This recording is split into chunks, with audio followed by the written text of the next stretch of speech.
Un niño negro encuentra a un bebé abandonado en el jardín de un multimillonario y luego lo acusan de secuestro. Los días de Keenan a menudo parecían una incesante repetición de grises apagados y marrones apagados, con el mundo a su alrededor desprovisto de brillo por la interminable lucha de la supervivencia. Con 16 años y ya familiarizado con el peso de la responsabilidad, vivía con su hermano mayor, Marcus, en un apartamento estrecho y viejo en la zona este de Riverton, un barrio olvidado hacía tiempo por las ambiciones de la ciudad. Sus padres habían fallecido en un accidente de coche cuando Keenan tenía solo 10 años, dejando a Marcus, apenas un adulto, a cargo de la abrupta y brutal transición de hermano a tutor. Marcus trabajaba agotadoras jornadas dobles en una fábrica, con las manos siempre ásperas y la vista perpetuamente cansada, con los hombros encorvados por la presión de mantenerlos a ambos. Keenan había intentado asumir su parte de la carga en la medida de lo posible, principalmente manteniéndose alejado de los problemas y haciéndose lo más invisible posible. Sabía que su presencia no debía añadir más estrés al ya abrumador Marcus. La escuela no era más que un recordatorio de lo mucho que no encajaba. Sus notas no eran malas, pero tampoco prometían una vía de escape de la vida que le había tocado. Mantenía la cabeza baja, hacía sus tareas e ignoraba las burlas de sus compañeros, que pensaban que su silencio lo debilitaba. No tenían ni idea de cuánta fuerza necesitaba para seguir adelante cada día, cuando todo a su alrededor parecía diseñado para aplastarlo. Dibujar era una de las pocas cosas que le traían paz. Era una habilidad que había desarrollado por su cuenta, horas dedicadas a dibujar su entorno con lápices baratos y cuadernos que ahorraba o rescataba de lo que le sobraba en la escuela. Su cuaderno de dibujo era su refugio, un lugar donde podía controlar las líneas, las sombras, la esencia misma de lo que veía. En esas páginas podía comprender el mundo, o al menos fingir que lo comprendía. Su lugar preferido para dibujar era un parque sereno a las afueras de Riverton, donde el césped bien cuidado y los parterres contrastaban con las aceras agrietadas y los edificios abandonados de su propio barrio. El parque bordeaba la enorme finca del solitario multimillonario Walter Everett, un hombre cuya riqueza era una leyenda en sí misma. La finca de Everett era un mundo extenso y aislado, oculto tras imponentes portones de hierro entrelazados con enredaderas y reforzado con una sofisticada seguridad que parecía casi paranoica. Los lugareños rara vez hablaban de la finca sin una mezcla de envidia y sospecha, imaginando al señor Everett como un genio brillante e incomprendido o como un ermitaño cruel y controlador. A Keenan no le importaba demasiado. Para él, la finca era solo un telón de fondo, un monumento silencioso a la riqueza que ni siquiera podía empezar a comprender. Encontró consuelo cerca del límite de la finca, con su cuaderno de bocetos en equilibrio sobre sus rodillas, sentado en una cornisa baja de piedra parcialmente sepultada por el musgo. Le gustaba la tranquilidad del lugar, la forma en que la sombra de los robles descuidados se mezclaba con la luz del sol que se filtraba entre sus hojas. La quietud le permitió concentrarse en sus dibujos, sumergirse en las líneas y los detalles hasta que el mundo a su alrededor se desvaneció. Fue una de esas tardes, con el aire fresco y impregnado del aroma a tierra mojada por la lluvia de la noche anterior, que Keenan lo oyó, un sonido tan tenue que al principio creyó haberlo imaginado. Pero luego volvió, tenue y trémulo, como una pequeña súplica desesperada ahogada por la distancia. Hizo una pausa, con el lápiz suspendido sobre la página, y su atención se agudizó al repetirse el sonido. Un llanto, el llanto de un bebé. Miró a su alrededor, recorriendo con la mirada el parque vacío, con sus corredores y paseadores de perros dispersos. Ninguno pareció oírlo, ninguno siquiera lo miró. La mirada de Keenan se desvió hacia la verja de hierro de la finca, cuyos oscuros listones metálicos brillaban tenuemente a la luz de la tarde. El sonido provenía del otro lado de aquellos barrotes. La curiosidad se mezcló con la preocupación al ponerse de pie, apretando torpemente el cuaderno de dibujo contra el pecho. Se acercó a la puerta. El crujido de la grava bajo sus zapatillas resonaba en el silencio. Apretando el rostro entre dos frías barras de hierro, miró a través del estrecho hueco, con la vista forzada ante la quietud antinatural de la finca. Entonces, lo vio. Un bulto de tela pálida y deshilachada descansaba sobre la hierba prístina a pocos metros de la puerta. La tela se estremeció y el débil y gorjeante llanto volvió a resonar. El corazón le dio un vuelco. La confusión se enredó con un miedo creciente.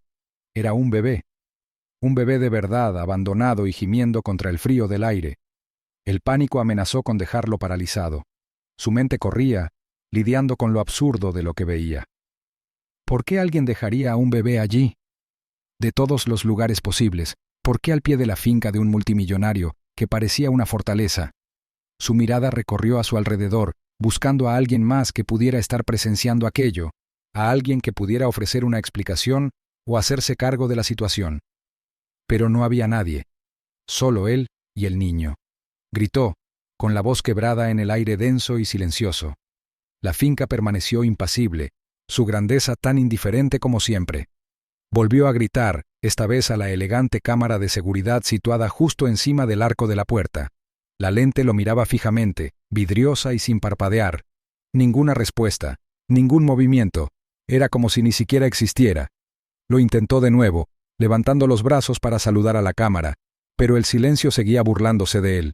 Quienquiera que se suponía que debía estar observando, no prestaba atención o no le importaba. Apretó los puños. La presión de las uñas se le clavaba en las palmas mientras consideraba sus opciones. Irse no era una opción. La idea de alejarse y fingir que no había visto al niño le parecía una traición a todo lo decente que había en él. Pero ¿qué podía hacer? ¿Llamar a la policía? No llegarían a tiempo. Además, aunque lo hicieran, ¿qué pensarían de un niño negro merodeando por la finca de un multimillonario? La idea le revolvió el estómago, pero su conciencia se negaba a dejarlo marchar. Observó la verja, sus barrotes de hierro como costillas que guardaban un preciado secreto. No estaba hecha para trepar, pero la desesperación hacía que lo imposible pareciera necesario. Sus dedos encontraron asidero en el frío metal, sus músculos se tensaron al alzarse, los bordes oxidados raspando su piel. El latido de su corazón era un tamborileo pesado en su pecho, cada latido una advertencia que decidió ignorar. Se dejó caer al otro lado, el impacto sacudiéndole las rodillas. Pero no dudó. Sus pies lo llevaron sobre la hierba hasta arrodillarse junto al niño. La cara del bebé estaba arrugada y roja. Sus pequeños puños se agitaban contra el aire húmedo. Las manos de Keenan temblaban al alzar al niño en brazos, el bulto sorprendentemente ligero. El llanto del bebé se acalló casi al instante, como si su simple tacto le ofreciera algún atisbo de consuelo. Un alivio lo invadió, pero fue fugaz, eclipsado por la repugnante comprensión de que ahora estaba invadiendo la propiedad de uno de los hombres más poderosos de la ciudad. Pero nada de eso importaba. No ahora. Keenan volvió a mirar la puerta, pensando a toda velocidad en qué debía hacer a continuación. No podía quedarse allí, no con el niño cada vez más tranquilo, pero aún temblando de frío. De alguna manera, necesitaba sacarlos a ambos de allí antes de que alguien se diera cuenta de su presencia. ¿Pero cómo? La misma puerta que antes le había costado escalar ahora parecía una fortaleza infranqueable. Y con cada segundo que pasaba, sus opciones se reducían. El peligro se hacía más real, y aún así, a pesar del miedo que le atenazaba el pecho, Keenan apretó al niño con más fuerza y dio un paso al frente. El corazón de Keenan latía con fuerza contra sus costillas mientras aferraba al bebé, su pequeño cuerpo cálido y frágil en sus brazos. Le temblaban las piernas por el salto y le dolían los dedos de agarrarse a los barrotes de hierro. Pero nada de eso importaba. Necesitaba salir de allí. El frío aire otoñal le roía la piel, le punzaba los nervios y agudizaba su desesperación. Cada mirada que lanzaba a la imponente mansión solo intensificaba el miedo que se acumulaba en su estómago. Miró hacia la puerta, una fortaleza con púas que ahora parecía aún más amenazante desde este lado. Los barrotes eran lisos y pulidos. Su suavidad se burlaba de él mientras luchaba por encontrar un asidero. Salir no iba a ser tan sencillo como entrar. Su primer intento fue torpe. El peso del bebé le desequilibró, obligándolo a retroceder antes de soltarlo. El pánico lo arañó. Sus dedos helados se enredaron en su garganta. Tal vez si bajaba al bebé un momento, podría escalar la puerta y sacarlo después. Pero ¿y si alguien lo veía? Y si dejar al bebé desprotegido, aunque fuera por unos segundos, resultaba en algo mucho peor que ser atrapado. Lo intentó de nuevo, ajustando su agarre sobre el niño y preparándose mientras saltaba hacia arriba, sus manos arañando los barrotes. La suavidad del metal lo repelía. Sus pies resbalaban inútilmente contra el suelo, mientras la gravedad lo empujaba hacia abajo. El sudor le resbalaba en las palmas a pesar del frío del aire, y el escozor de la piel raspada apenas se registraba bajo la aplastante frustración que crecía en su interior. Sus frenéticos esfuerzos debieron de haber desencadenado algo, porque el repentino aullido de una alarma rasgó el aire silencioso como una cuchilla afilada. El sonido era una sirena penetrante que parecía vibrar en su pecho, rebotando en los setos cuidados y los senderos de piedra pulida de la finca. La mente de Keenan se quedó en blanco. El pánico se tragó sus pensamientos por completo. Retrocedió un paso, agarrando al bebé con más fuerza, como si su pequeño cuerpo pudiera anclarlo a la realidad. Se le había acabado el tiempo. La mansión que esperaba evitar se cernía sobre él con una especie de autoridad opresiva, sus amplios ventanales como ojos que vigilaban cada uno de sus movimientos. Unos pasos atronaban hacia él. El rápido crujido de la grava bajo las pesadas botas le provocó otra punzada de miedo en el pecho. Los guardias de seguridad aparecieron por una esquina, con expresiones ya marcadas por la sospecha. Sus voces se alzaron por encima de la alarma, órdenes tajantes que atravesaban el ruido. Keenan intentó explicarse. Las palabras salían de sus labios en un frenesí caótico. Su voz se quebró bajo el peso de la urgencia, sus brazos temblaban mientras sostenía al bebé cerca. Pero las miradas de los guardias iban de él al niño y viceversa, sus rostros marcados por una sospecha que rayaba en la acusación directa. Le ladraban preguntas, pero sus expresiones dejaban claro que no lo escuchaban.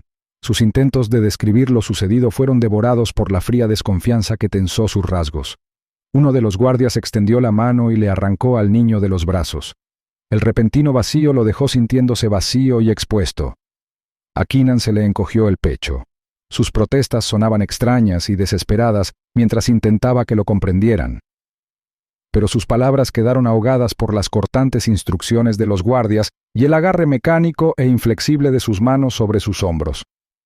Lo apartaron de la puerta, con un toque impersonal y firme, sus miradas evitando la suya como si mirarlo demasiado de cerca pudiera contagiarle su culpa. Lo arrastraron por los jardines perfectamente cuidados de la finca, pasando junto a fuentes de mármol y topiarios esculpidos que brillaban bajo la tenue luz del sol. La cuidada belleza del entorno solo acentuaba su sensación de aislamiento. La absurdidad del momento lo oprimía hasta el punto de que apenas podía respirar. Todo en este lugar parecía diseñado para mantener a la gente como él fuera, para mantener al mundo a raya. Lo condujeron al interior de la mansión.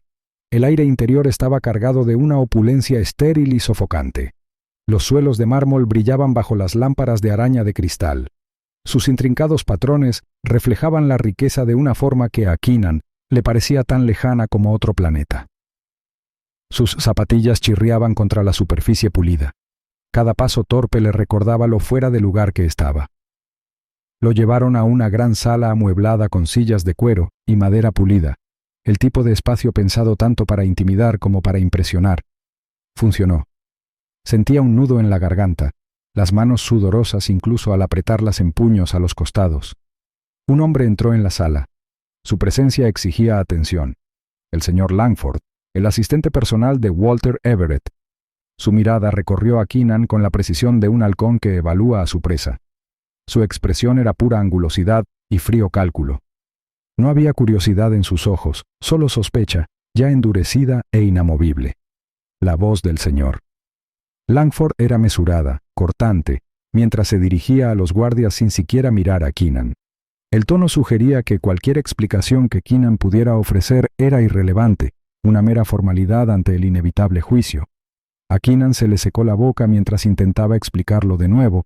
Sus palabras se entrecortaban mientras contaba lo que había visto, por qué había trepado la puerta, por qué no podía dejar al bebé allí. Las protestas de Keenan fueron tratadas como ruido, sus explicaciones ahogadas por la presunción de culpa que se le aferraba como una segunda piel. Lo despojaron de su dignidad con cada mirada desdeñosa, con cada nota cuidadosamente garabateada en sus cuadernos, como si sus palabras no fueran más que ficción. Uno de los agentes se llevó al bebé, y el vacío que dejó en los brazos de Keenan se sintió como una herida. Lo metieron a empujones en la parte trasera de un coche patrulla, con el frío metal presionando sus muñecas mientras las esposas se le clavaban en la piel. El camino a la comisaría se convirtió en una pesadilla de aire viciado y luces fluorescentes. sus pensamientos se convirtieron en un torbellino de confusión y terror. Para cuando lo metieron en una celda, su voz estaba áspera de tanto suplicar, su cuerpo temblaba de agotamiento e incredulidad. Marcus llegó poco después, con el rostro deformado por una mezcla de rabia y pánico. Su voz resonó por el estrecho pasillo, chocando con la impasible profesionalidad de los agentes. Las explicaciones de Keenan se desbordaban entre respiraciones superficiales. Su propia voz sonaba hueca incluso para él mismo. La frustración de Marcus se desbordó, su ira chocando contra el inquebrantable muro de autoridad que se cernía sobre ellos. La cabeza de Keenan palpitaba con la irrealidad de todo. Lo que había comenzado como un intento de ayudar a un niño indefenso se había transformado en algo monstruoso y grotesco. Su inocencia se transformó en culpa por la fría maquinaria de la sospecha, y a medida que pasaban las horas, se preguntaba si alguien le creería alguna vez. El mundo fuera de la celda de Keenan se transformó en algo extraño y cruel. Podía sentirlo presionando desde todas direcciones, una fuerza fría e implacable decidida a aplastarlo bajo su peso. Comenzó como un torrente de acusaciones susurradas entre oficiales, sus ojos descuartizándolo con suposiciones que parecía imposible de romper. Pero ese goteo se convirtió rápidamente en una inundación cuando la historia trascendió los muros de la estación, abriéndose paso entre la opinión pública y transformando su vida en una caricatura grotesca. Su nombre y su rostro estaban por todas partes. Los noticieros mostraban su fotografía como un trofeo del escándalo. Los titulares se extendían sobre la verdad hasta que estalló. Lo llamaban delincuente, un adolescente perturbado con intenciones siniestras. Las palabras impresas en las páginas de los periódicos y en las pantallas de televisión lo pintaban como un depredador acechando donde no tenía derecho a estar. Los relatos ignoraban la desesperación en sus ojos, la forma en que sus brazos habían acunado al bebé con solo preocupación. En cambio, amplificaban la narrativa de un adolescente del barrio equivocado, atrapado donde no debía estar, pintado con las gruesas pinceladas del miedo y la ignorancia.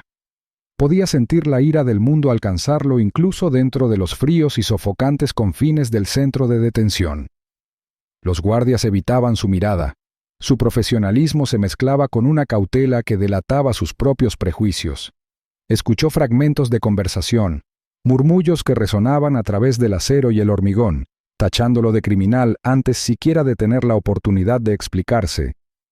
La presión aumentaba hasta corroerle los nervios, cruda e implacable. La llegada de Marcus fue el único rayo de luz en los largos días que se fundían como sombras en un horizonte sombrío. La determinación de su hermano ardía ferozmente, la ira endurecía sus palabras mientras exigía explicaciones a oficiales y burócratas desinteresados. Pero la fuerza de Marcus tenía límites, y esos límites se ponían a prueba cada vez que lo rechazaban en bufetes de abogados que consideraban el caso de Keenan un riesgo que no valía la pena correr. El mundo de la riqueza y la influencia cerraba filas en torno a Walter Everett, con su armadura gruesa e impenetrable. Marcus regresaba de su búsqueda desesperada, cada vez más agotado, con las arrugas de su rostro marcadas por la frustración y el cansancio. Las conversaciones se volvieron más silenciosas, su voz tensa por la desesperanza que se filtraba en sus palabras. La amargura en su tono era imposible de ocultar. La injusticia lo carcomía. Cada negativa de los abogados que se retractaban de la mala prensa agudizaba su desesperación. Keenan vio a su hermano luchar y sintió la culpa de su propia impotencia enterrarse en su pecho. Solo había intentado ayudar, pero cada intento de explicarse se topaba con un muro de indiferencia. Se aferró a la verdad, con palabras torpes pero genuinas, mientras describía una y otra vez el momento en que encontró a la niña. Cómo no pudo darle la espalda, cómo solo quería ayudar. Pero su historia, desprovista de sinceridad por los oídos cínicos que la recibieron, se convirtió en algo retorcido e irreconocible. Cuanto más hablaba, menos se sentía escuchado. Las palabras que intentaba ofrecer con tanta desesperación se perdían en el abismo entre la intención y la percepción. Entonces llegó el día en que Marcus entró en la sala de visitas con otro hombre detrás, el señor Carter, un abogado cuya reputación de defender a los acusados injustamente había traído una remota esperanza a la desolación de su realidad. La mirada del señor. Carter era firme, su comportamiento sereno pero no distante. A diferencia de los demás, parecía dispuesto a escuchar. no solo los hechos, sino también el dolor y la confusión que se escondían bajo ellos. Pero ni siquiera el señor Carter pudo ocultar la gravedad de la situación. La narrativa mediática se había extendido como la pólvora, alimentada por la influencia de Everett y el ansia de escándalo del público. Los abogados del multimillonario ya habían presentado a Keenan como una amenaza. Su poder y recursos manipulaban la opinión pública con la facilidad con la que se retuerce el papel. El señor Carter les advirtió que la lucha sería cuesta arriba. La verdad no bastaba. Necesitarían pruebas, credibilidad, algo más que el intento desesperado de un chico por salvar a otra niña. El mundo de Keenan seguía desmoronándose. Su escuela lo expulsó. La carta, cortante e impersonal, alegaba preocupación por su participación en una investigación criminal. Los amigos con los que antes compartía risas ahora evitaban sus llamadas. Sus voces eran reemplazadas por mensajes fríos y automáticos. Su vida social se desvaneció, dejando solo el duro silencio del aislamiento. El rechazo dolió más de lo que quería admitir. Su abandono era más profundo que las acusaciones de desconocidos. La frustración de Marcus se transformó en agotamiento. El fuego en sus ojos se apagó. Cada reunión con abogados e investigadores lo desgastaba hasta que su determinación se desvaneció. Trabajó hasta el cansancio, equilibrando largas jornadas con intentos desesperados por reunir el dinero necesario para la defensa de Keenan.